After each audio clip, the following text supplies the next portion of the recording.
Estamos de volta com o nosso Arena e o presidente Lula voltou a falar sobre os atos criminosos de 8 de janeiro. Lula disse que os ataques aos prédios dos três poderes foram a revolta de gente rica que perdeu as eleições. Vamos ver. E esse país precisa voltar, porque se ele não voltar, a gente não sabe até quando que a gente vai segurar.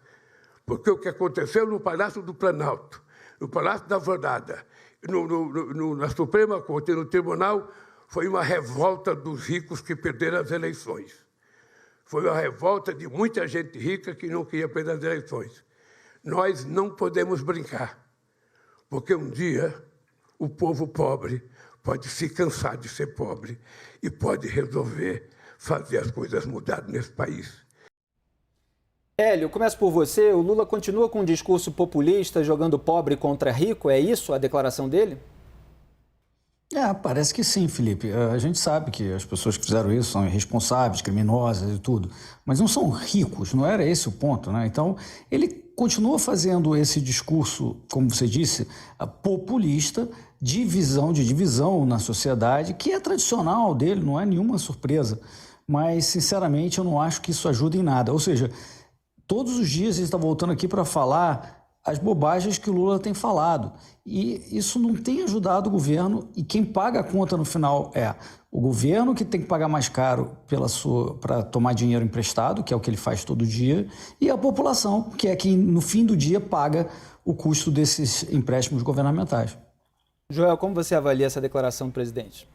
Pois é, uma declaração que não contribui em nada para o país. É óbvio que o Brasil tem, sim, conflitos distributivos. É óbvio que a gente precisa de uma sociedade mais justa para todas, especialmente para a base da nossa pirâmide. Agora, primeiro, a questão factual. Foram realmente só os mais ricos que votaram no Bolsonaro? Simplesmente não é verdade. Grandes estratos da classe média desse país, grandes estratos, daí embora minoritário, mas das classes mais pobres do nosso país, votaram também no Bolsonaro. Ou seja, não se tratava só de uma questão de se só os ricos fossem a favor do Bolsonaro, ele nunca tinha sido eleito, porque o Brasil, a gente sabe, é um país muito desigual, é uma pequena parcela de ricos que o Brasil tem. Então, o que o país precisa nesse momento não é insuflar uma fictícia guerra de classes que não vai nos levar a mudança positiva nenhuma, e sim perceber que ambos, os mais pobres e, veja só, também os mais ricos desse país, podem viver muito melhor. O Brasil tem que crescer a sua economia. Mesmo se o Brasil mantivesse a economia do tamanho que ele tem hoje em dia e passasse a dividir essa renda igualmente por toda a população, nós seríamos um país pobre. O Brasil precisa crescer, a gente precisa ter mais ganhos para todos. A gente não vive uma situação em que é a riqueza desses ricos que está tirando da grande massa do país. Não é verdade. Se a gente dividisse igualmente o que a gente produz, o Brasil estaria um país pobre ainda para termos mundiais. Da classe média, mas um país de renda média, mas lá mais baixo.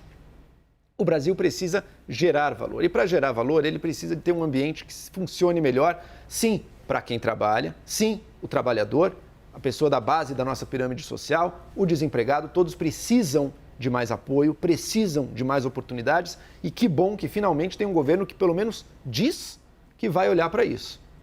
Mas isso de maneira nenhuma significa que a saída, então, é demonizar ou tentar piorar a vida de quem? Do empresário, dos profissionais que têm uma remuneração mais alta. Essas pessoas, todas elas, todos nós, precisamos de um país que funcione para todos. E neste momento, insuflar esse tipo de antagonismo social nos afasta disso e, digo mais, afasta prejudicando os mais vulneráveis. Porque quem tem mais condições financeiras, esses se protegem muito melhor de qualquer choque econômico. Raquel, a gente sabe que aquelas pessoas que invadiram... Posso fazer um comentário rápido? Hélio, claro. Não, só sobre isso que o Joel está mencionando, eu quero lembrar que hoje houve um comentário do ministro do Trabalho, o Marinho, dizendo sobre o Uber, falando sobre o Uber. E eles gostariam que todos os funcionários do Uber tivessem mais vínculo empregatício com o Uber, quer dizer, os motoristas. Querem que os motoristas entrem no INSS. Ou seja, é aquela visão sindicalista, né? Que não entende que esse autônomo, um empreendedor autônomo, deva funcionar assim como ele está fazendo. Ele quer que contribua para o INSS INSS, portanto, ele vai diminuir o salário dele, né, porque você acha que vai sair do bolso do Uber. E ele fez essa declaração dizendo, olha, eu não me importo se o Uber sair do Brasil. Então, ele não está realmente preocupado com esse empreendedor autônomo. O que ele acha importante é que, olha, todo mundo tem que estar no INSS, tem que funcionar como um funcionário. Não CLT necessariamente, mas como um funcionário no INSS. É isso que o Joel está dizendo.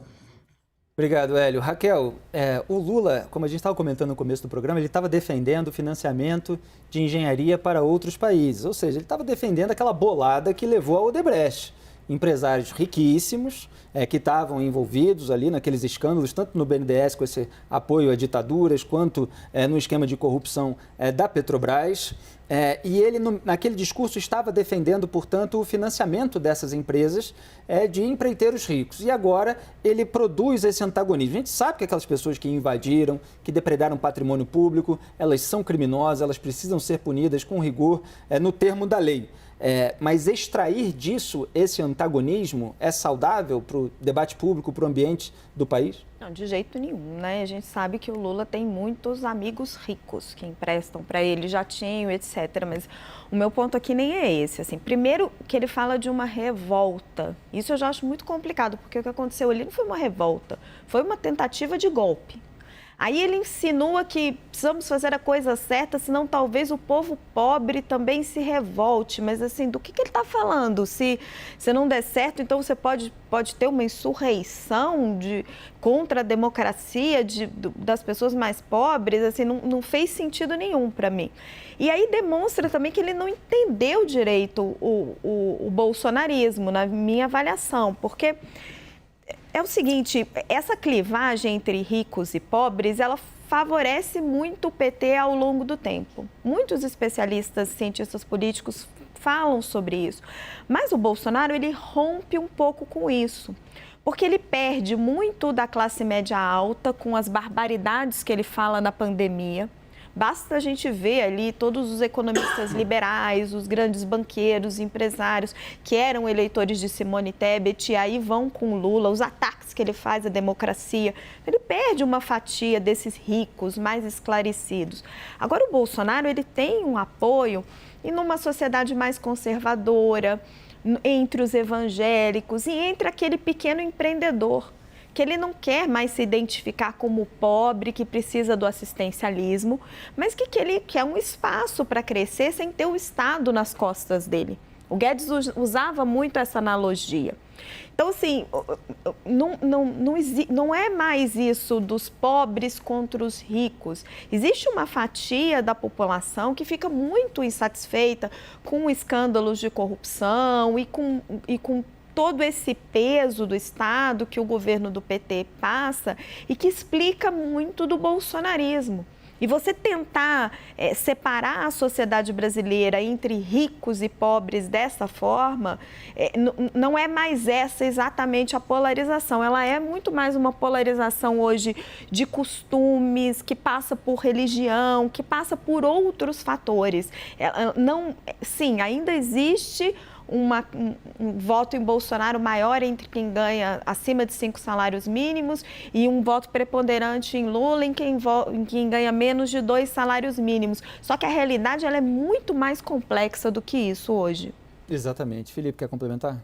Eu acho que foi uma declaração infeliz, porque de fato não tem nada a ver com essa dicotomia, essa clivagem, como disse o Joel, existe e existe em várias dimensões. Mas não se manifestou nesse dia 8 de janeiro. Ali o que nós vimos foi, se dá para fazer algum tipo de ligação com a classe mais abastada, é o financiamento das pessoas que foram para lá. E ninguém vai de ônibus pago pelo vento, alguém pagou aquilo. Os lanches, as coisas, etc., para financiar aquelas milhares de pessoas. Então, ali tudo bem. Agora, dizer que aquilo foi um levante dos ricos, eu acho que não, porque... Quando a gente olha o resultado das urnas, ele não mostra isso, né? Ele mostra que o Bolsonaro teve eleitores ricos e pobres e o Lula teve eleitores ricos e pobres. Como a Raquel disse, o PT, ele nasce dessa coisa dos trabalhadores, dessa agenda social, essa agenda mais à esquerda, então ele vive um pouco disso. E a sua principal liderança, que é o presidente da República, também, né? Mas daí a fazer essa extrapolação, eu acho que foi um exagero. Muito bem, vamos